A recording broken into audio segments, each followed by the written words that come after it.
Hey, my friends, welcome to another episode of the Extraordinary Family Life Podcast. Man, do I have a lot of great things to share today. So it's going to kind of be a compilation of a lot of thoughts and a lot of ideas, and I hope I'm confident it'll be transformational and give you some insights and ahas and strategies to work with other people. It's just hard working with other people. From coworkers to even family members, and it can be really challenging. And what's interesting is we've been trained into the way we interact with people, and we've actually consciously or unconsciously have been training others how they should interact with us. Let that sink in. We'll get into all that. This is so good. There's so much coming on, but we're entering the holiday season here in the United States. And that actually brings a lot more interaction with other shoppers and interaction with family members, family member get-togethers, gatherings, parties with friends. And what's really fascinating is for a lot of us, that stirs up a lot of emotion and a lot of conflict and a lot of drama. And nobody likes that. Nobody wants that in their life, even though some of us perpetuate it. We don't want it, and it's frustrating, and it brings up all this pain. And so what we're going to talk about today is just like, wait a minute, how do we really do this? How do we pause and say, you know what, I don't want the drama in my life anymore. I don't want the emotional triggers. I don't want the upset, the pain, the hurt. I don't want to behave like I've behaved before in my life. I don't want others to treat me that way anymore, right? There's all these different things that are coming out, and that'll come out in this conversation from people I work with all around the world, all the time, and experiences I've had for years. And like, okay, let's get this to a place, because I want you to imagine with me, my friends. Imagine a family gathering that just turns out perfectly. And a lot of you are like, bah! Not possible. Never going to happen. But I want you to picture it happening for you, regardless of what other people choose to do. That independent of their actions and words, you have this inner calmness, this inner peace, this inner joy, and you just walk away with so much gratitude and meaning, and you just feel wonderful. That, my friends, is so possible. And so I want to talk about that today. Part of this kind of stirred up because of the season, and we have a lot of family triggers, right, and pathways. We have these patterns. What's interesting is a lot of us will, when we get back together with our families, we will revert back to childish mindsets and behaviors. You know what I'm talking about? And I want you to think about for yourself when you go back to interact with siblings and parents, aunts and uncles, grandparents, whatever. Maybe you go back and get together for family gatherings and things. If we're not really careful and really conscious, it's easy to slip back into old patterns, old mindsets, old situations and habits, even neural pathways. And the same people will trigger these old emotions, and they'll say something or do something, and boom, you'll respond like you've always responded, and they will respond like they've always responded, and then the other people in the room will respond like they've always responded. And it's part of this drama triangle that we get trapped in. And we revert back. You know what I'm saying? We kind of slide back to these old ways. Let me tell a story real quick, because this will fit in here. I think I've referenced it before, but there's a story called Bunker Bean. It's a book worth reading. And Bunker Bean grew up in a small town, and the town kind of gave him this identity, and they made fun of him, and they called him names, and they always saw him as a certain way and doing a certain thing, and he was the Bunker Bean, right? He was like this, and he took on this identity that the small town gave him, and they made fun of him and tore him down, And he struggled. He struggled with his self-esteem and self-confidence. He struggled with his self-worth, and he struggled just to do anything with himself. Fortunately, he was able to move away, and he went out. I think he got in the military and built a career, built confidence, and kind of grew into himself and his new identity. And he was himself, right? He just felt strong. He felt great. He's a new man, right? He had new friendships, new behaviors, new mindsets, new beliefs about himself and about life. I mean, things were great. Well, then through the course of the years, he had an opportunity to go back home. He moved back to the small town, and he goes back as a new man, but all the people that had stayed there and stayed the same, they didn't see him as a new man. They only remembered him as Bunker Bean, and the old Bunker Bean. And so they treated him the same way, and they called him the same names, and they saw him the same. They literally had not allowed any progress or growth to happen in their minds about him. And so they treated him the same as they had always treated him. And even he's like, no, I'm different. And they just kept treating him that way. And unfortunately, Bunker Bean slipped back into his old ways, his old thinking, his old identity. And he became that insecure, unconfident, struggling Bunker Bean that he was before, and ultimately, sadly, ends up taking his own life. And that's a sad story and a sad illustration, which the author is just saying, teaching these huge points that I want to illustrate in a smaller way, not such a dramatic way as that, but that we need to get this new identity, right, of who we are and how we want to do life, completely independent of the opinions of other people. Where we take ownership of here's two things. Real high performers and high achievers, you guys, are crystal clear about who they are and how they behave and how they interact with other people. Those three things. Who they are, how they behave, how they interact with other people, right? And when we can get that kind of clarity, many of us don't have that yet. We haven't really, truly decided who we want to be and how we want to do life and how we want to interact with others. We kind of let it happen. We have some vague ideas. Oh, I want to be a good person. I want to be nice. I want to be, we'll come up with these ideas, but we haven't gotten so clear about it that it literally is a part of how we do life. And when we lack that kind of clarity, it's really easy for outside forces to influence us one way or the other. You might go hang out with one certain kind of group and you behave a certain way with them, and then you go over with another group, another social group, and you behave totally differently. And you kind of flip-flop, and when you're with a more affluent group, you might act one way, and when you're with a less affluent group, you might act another way. I'm just throwing out examples here.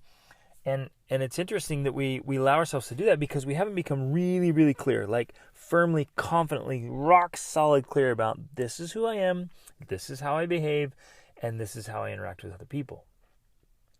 Some have gotten that clarity, but they slip away from it when they get back into the old settings. They go back to their old town where they grew up, or they interact with old friends or family members because the family members don't allow them to change.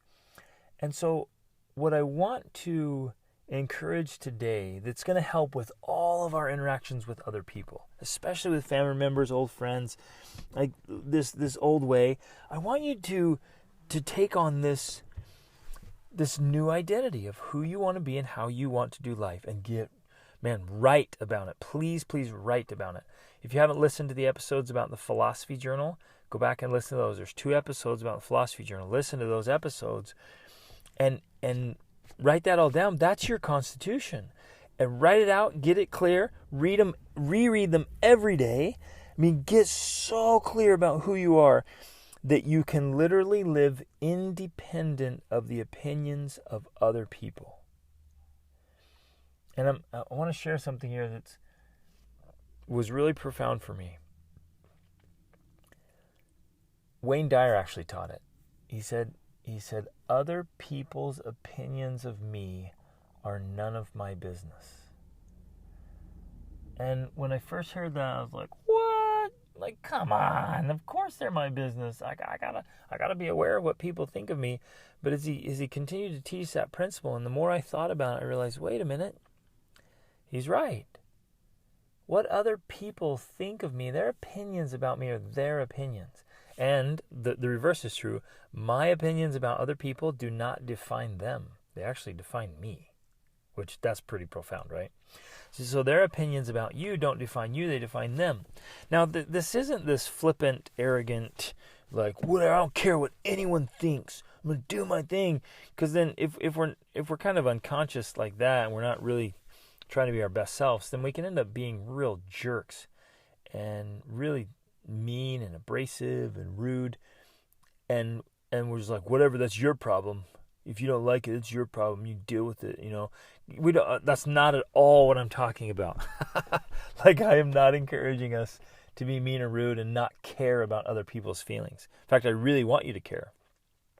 But I also am encouraging all of us to detach from the opinions of others in this element or this aspect of I'm pursuing my absolute very, very best self. This is not a cop-out. This is not an excuse. It's not a way for me to justify or rationalize or assuage my pains or, cover up my weaknesses or wear masks or facades and be like, oh, other people's opinions don't matter. It is none of that. It is actually a voracious pursuit of becoming my very best self, becoming the man that God wants me to be, and you becoming the man or the woman that God wants you to be. Like, you're living into your destiny and purpose. And you're doing that so wholeheartedly, with so much clarity and so much purpose and meaning, that you're pursuing the right thing. And so at that point, the opinions of other people, they're really none of your business. They really aren't. And so people might say nice things about you, or they might say mean things about you, but neither of those things gets to you. Does that make sense? Where it's like Max Lucado, his little book, You Are Special, where the stickers they would give, star stickers, the people they like, and dot stickers, the people they didn't. And the Wemmicks were covered with stickers, and yet there were some of them that had no stickers at all. Like, what gives here? And it's because they don't let the stickers stick. They don't let the opinion stick. And that's what I want to encourage us to develop and cultivate ourselves. It's the whole water off the duck's back philosophy. Like, the duck can dive underwater, come up, and the water just rolls off. Even in a rainstorm, it just rolls right off. And I want us to be that way, to where we're so clear about who we are, how we behave, how we interact with others, that the opinions of other people don't get to us. They don't have the bunker bean effect to tear us down, nor do they have the adulation effect where we're just so high in our heads or that we're just so dependent on other people's opinions. We're just starving for people to tell us how good we are, and we put all of our worth and value in the opinions of others. You with me on this? I hope I'm articulating this in a way that is really hitting home, that we can live and operate without being dependent or attached to the opinions of other people. Now, why? Why do we want to be able to do this? Because then, my friends, we can go back, and this is probably the most powerful place. We can go back to our family and places we grew up in and our old interactions, and we can be totally different. We can be our new selves, independent of others. And you can do that starting right now, my friends. Some of you are like, oh, how do I do it? Oh, I've always been this way, and they've always seen me that way, and they're going to treat me the same, and they're going to say the same things. And this is why it matters so much, and when it matters so much, that you're actually going to be able to operate and live as the new you. And I guarantee you people will say stuff. Oh, you got putting on a new act, huh? Oh, trying to be so much better. Oh, well, you think you're better than us? Oh, what? Well, you're kind of ashamed. I mean, they will come up with everything. Oh man, they'll be fierce. And you need to prepare for that ahead of time. knowing, and this is how I do it. This is, it just works for me. It's worked for a lot of people. This is how we do it. I prepare myself going into it. They're going to say things, whatever, old friends, family, whatever, it doesn't matter. And it'll happen with new people you don't know either. They'll say things because they're operating in their space. And again, we're not passing judgment on them. It's the way they grew up, their mindset, whatever. But people are doing their thing. And you and I, we need to do our thing, independent of the opinions of others, where I can be so, not arrogant, confident. I can be so confident, so self-assured and self-aware.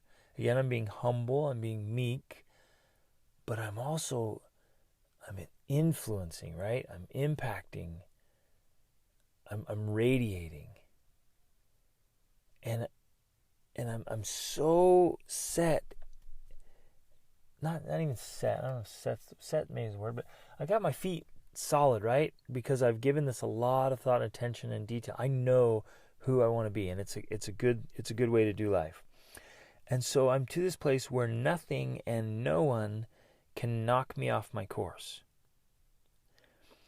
And when I'm in that space, it doesn't matter what other people say or do, because I've already decided what I'm going to say and do and how I'm going to behave. And man, that just gives us so much power, my friends. So much power to live life the way we want to do life and to not allow other people, other things to disturb us and disrupt our peace. That I can roll in there and be like, I'm going to do, you do you, I'm going to do me. And again, I keep using this word independent. I love this idea of being independent of the opinions of others. Now, we're not isolated.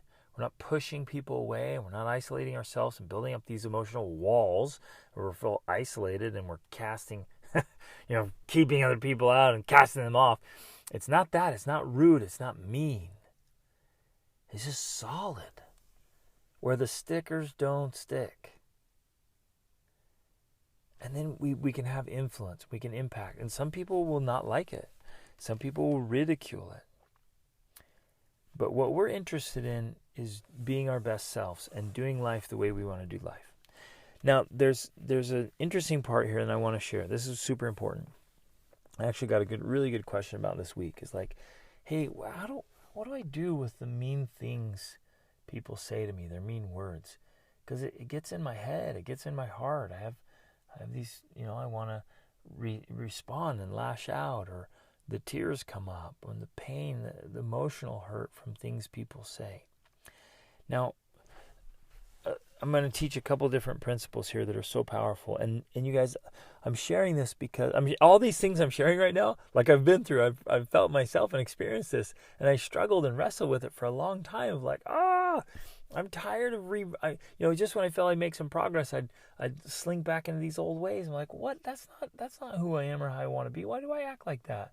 Why do I go back to those old patterns and behaviors? Like, no way. And I cut that off. Or why do I let other people get to me? Somebody says something, oh, there we go again, and I beat myself up, or I retaliate. I mean, all that stuff back in the back, which I don't even deal with it anymore because I've practiced it so much. Like, I can roll in and just do me confidently. But inside this main principle is that the words that other people say, and in fact all words, only have the meaning that you give them. Those words only have the meaning that you give them.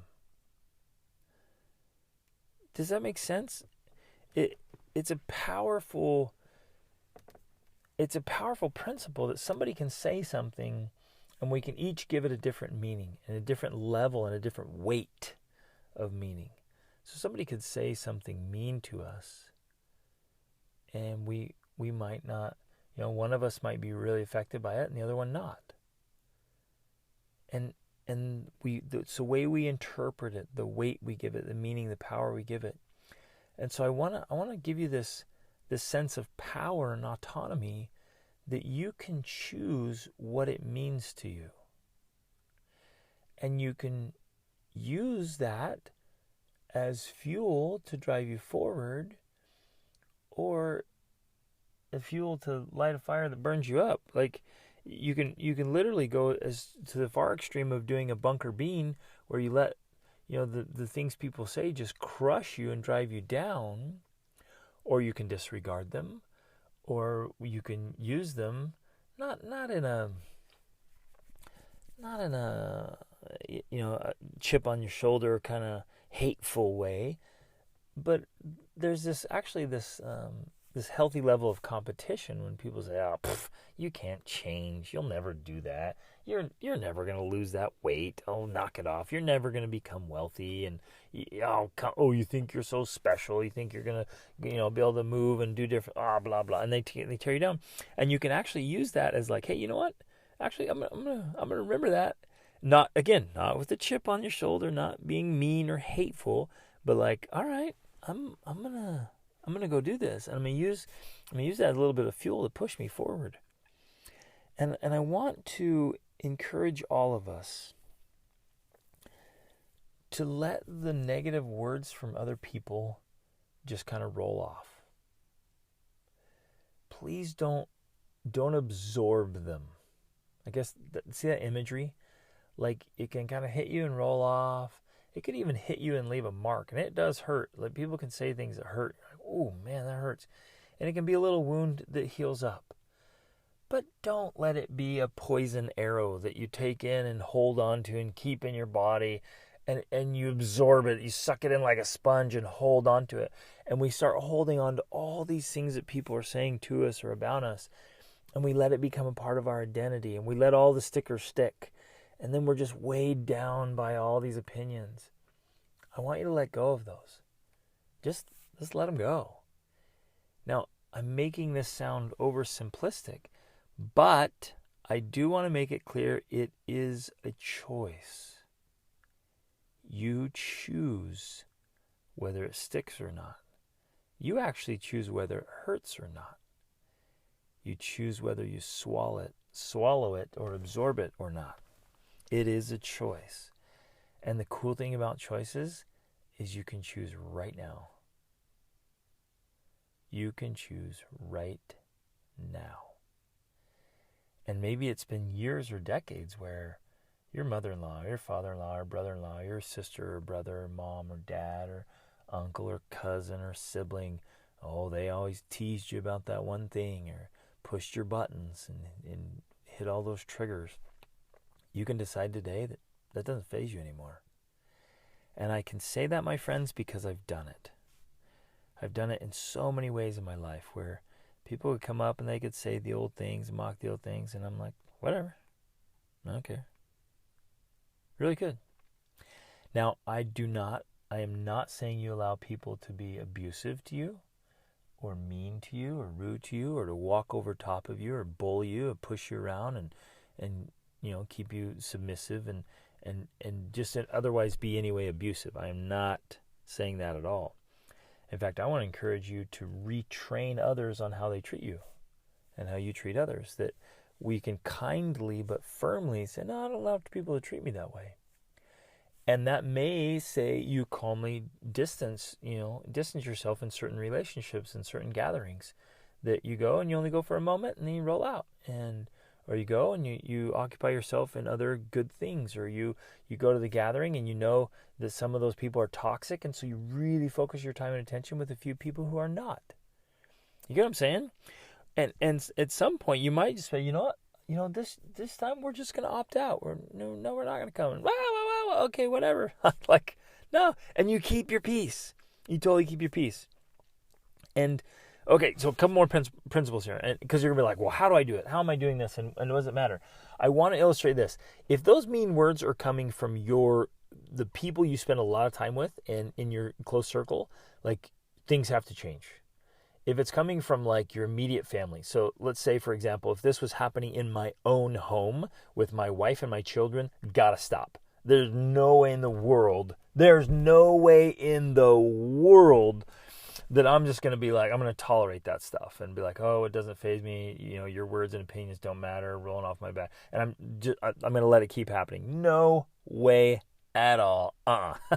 Like, that's got to stop. If it's in your own home, it's got to stop. And so we retrain. Like, sorry, no, I don't allow people to speak that way. We don't allow that kind of talk in our home. No way is that acceptable at all. I'm going to teach those principles. We're all going to talk about it. We're going to teach it so effectively from all kinds of angles, from a spiritual angle to a social angle, to read great books about it, learn great stories about it, listen to TED Talks and conferences. I mean, we're going to do everything we can to teach and eliminate that stuff. That is just unacceptable in our homes. Absolutely 100% unacceptable. And it is not acceptable in my home, and it hasn't been since we got married. Like, that just doesn't fly. So in my home, there's no mean teasing or mockery. There's no name calling. There's no foul language at all. None. There's no rudeness. And if the slightest little thing pops up, bam, we are on it. And it is not tolerated in our home. No go. That's not the environment we have. And we don't even have to be harsh about it. We've just been intentional about that's how we do life. And so, like, I've been thinking about it the last couple of weeks, just really watching it. Like, it just doesn't happen. Like, well, okay, let me say this. We have one child who has some struggles that are pretty intense. And occasionally, and without getting into details, there's some bigger issues there that just we are working through. So that particular child will occasionally, when angry, say some things, and the whole rest of the family knows, like, okay, that person's dealing with some bigger stuff. I'll leave it at that. Those are the instances when it does happen, and we all are just like, hey, we know there's some bigger issues there that aren't just, it's not the simple stuff. Maybe I'll explain that more later, but for the context here, that's when it happens. Otherwise, man, smooth sailing, awesome, good feelings. Like, we just don't allow that environment. So if it's happening in your immediate family or environment or your workspace, like, things have got to change. Totally got to change up. If you need a new job because it won't change, then so be it. Start training, looking, do whatever you can, create an exit plan, and get out. Switch it up in your family. If it's a friend group, it's always like that, man, you might have to change your whole friend group. So be it. If it's a neighborhood, move, man, whatever. Like, it can't be that. If it's outside of your home and your environment, maybe it's extended family or whatever, and you can control how that happens, then, there might be a space where you don't have that much influence or that much control of what goes on. And so you just limit how it affects you and how much interaction and time you have with it. Does that make sense? So if it's outside of your own immediate circle, then you can control, again, take full responsibility, 100% responsibility for your life and everything that's going on, your emotions, feelings, thoughts, actions, interactions with others, and limit it, adjust it, move it. Like, you have way more power than you think you do.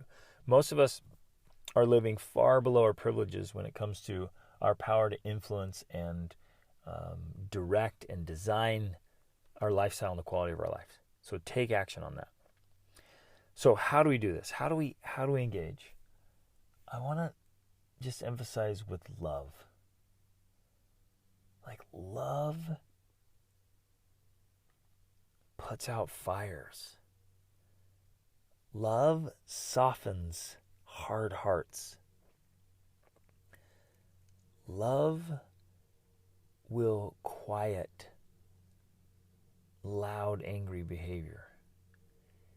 Just radiate love, and just love, like charity love, like just this pure. So if you look in the scriptures, for example, love is like the pure love of Christ. It's that kind of love. It's Mother Teresa love. It's just this genuine, I love you as a human being, even though I can tell you're struggling and you're actually being mean and you're trying to hurt me, which, again, in this context, very often people who are hurting, they reach out to hurt others. Hurt people. It's really interesting. And so we can give people the benefit of the doubt and say, they're probably struggling with something. They're probably hurting. Maybe there's something there. Maybe Maybe they're dealing with some horrendous thing that has happened to them. Maybe they're dealing with like a learning disability or something, and their mind is just not operating the same way. Maybe they are dealing with some really painful insecurities, and maybe they just lack skills. They never have learned the skill set of how to interact with others. Maybe they're dealing with some jealousy, or you never know. You get what I'm saying? Like, there's so many things. There's so many things. And so when we're operating with love, we're doing that, and we can always respond with love. So I have this saying that I love, and I've for years and years, it's noblesse oblige. It's a French phrase. I literally am wearing a bracelet right now. I have a leather bracelet made with noblesse oblige on it. I've got it. My son made this wooden sign and carved noblesse oblige, and it's hanging up in my office. And I just try to remember that. No, it literally means our nobility obligates us. It's kind of the direction. Noblesse is nobility, oblige obligate. Our nobility obligates us. And just because you're a human being, because you're a wonderful person, because you come from heaven trailing clouds of glory, like, you have nobility. And your nobility and my nobility, they obligate us to be kind and generous. Noblesse oblige. And that is the way I want to do life. That is the way I want to interact with others. And when they say mean things to me, I want to return it with kindness. And when they are inconsiderate, I want to return it with consideration. And when they're in pain, I want to return it with healing and hope. And they dump despair on me, give them back hope. And they try to throw on darkness, I give back light. That's how I want to do life. And that's how I want to encourage you to do life. And to let go of the mean things they say. You may need to write. You can write them down and tear them up and throw them away. You can write them down and burn it. You could just vocalize it out. Go for a walk, and as you're walking, just get that out. Let out the painful, hurtful things, and just get them out. Process it. But do not absorb. Don't absorb, and don't swallow that poison. Let it roll off, and just create the habit. When somebody says something, say, that's not me. That's not who I am. And even if it hits home, and you're like, yeah, I am kind of like that, take it and say, okay, I'm learning and growing. I'm changing. That's the old me. I'm becoming a new person. And let it roll. Let it roll. Let it go. Let those things just go out of your life. Right? Don't let them hold you down anymore, and move forward this new beautiful identity. And I don't care, my friends, if you've done this for years or decades. You can start today, right now, to be the new, better you. You can take on that identity and be so strong in it, so convicted in it, so firm in it, it literally does not matter what other people do. There's nothing and no one that can knock you off your course. This is the new you. The triggers won't trigger anymore. You don't have triggers. People can't push your buttons if you don't have buttons, my friends. Right? They can't hit those triggers if there are no triggers. You can't slide back into old patterns if those old patterns are replaced with new patterns. Those words can't hurt if you don't give them the meaning and power to hurt. Now, I'm not saying becoming numb. I'm not saying that. Because we should have this full range of beautiful emotions. What I'm saying is we get to decide what matters and what doesn't. We get to give meaning and weight to words. And so let's live in a space where and again, you need to go over this, maybe re-listen to this podcast, write down some goals and ideas, write down the identity, and before you go to a gathering, before you're going to interact with an ex-spouse or a former colleague or friend or old family members, if you know going in like, oh, I know, I know you guys are like, some of you are like dreading the family gathering, like, oh, and some of you, if you're like me, I had employment at times, you guys, where I was literally sick to my stomach on Sunday night because I had to go back to work on Monday. Oh, I hated it. And if you're in a space like that, use this new mindset. Like, Okay, I'm going to get ready. I'm getting ready. I'm going to get your mind ready, get your heart ready, choose your emotion, choose your mindset, and play out in your head, just briefly, role play it in your head like, hey, they're going to say something mean. They're going to do something like this. They're going to do the same thing they've been doing for a long time. I'm not going to react to that. I'm actually going to respond. I'm not going to react. I'm going to respond. I'm going to choose the role differently, and they'll say something. When I do that, they'll say something and try to push my buttons. Guess what? I don't have buttons. I removed my buttons, right? I removed my buttons. And if people push other buttons, then good, that's fantastic. They've brought awareness to buttons you still have. And you say, oh, that's a button. I forgot about that. I'm going to remove that button. You with me? And we can get to a place where we're just doing life like high performers, where we are operating with love, and our nobility is obligating us to be kind and generous, and we are so crystal clear about who we are, how we behave, and how we treat others, and how they treat us, that we just move forward and we do life with peace and joy and happiness and contentment and fulfillment. And man, it is awesome. So go out and make that happen, my friends. It is possible. If I can do it, anyone can do it. And I've done it. And it's wonderful. Make it happen. Reach upward.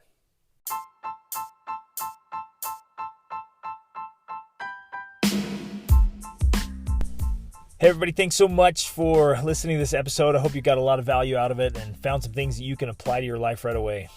Hey, I'm being totally sincere when I say I live to help you live your extraordinary life. So I hope you'll reach out to me if you have any questions, or let me know how I can help you in any important area of your life.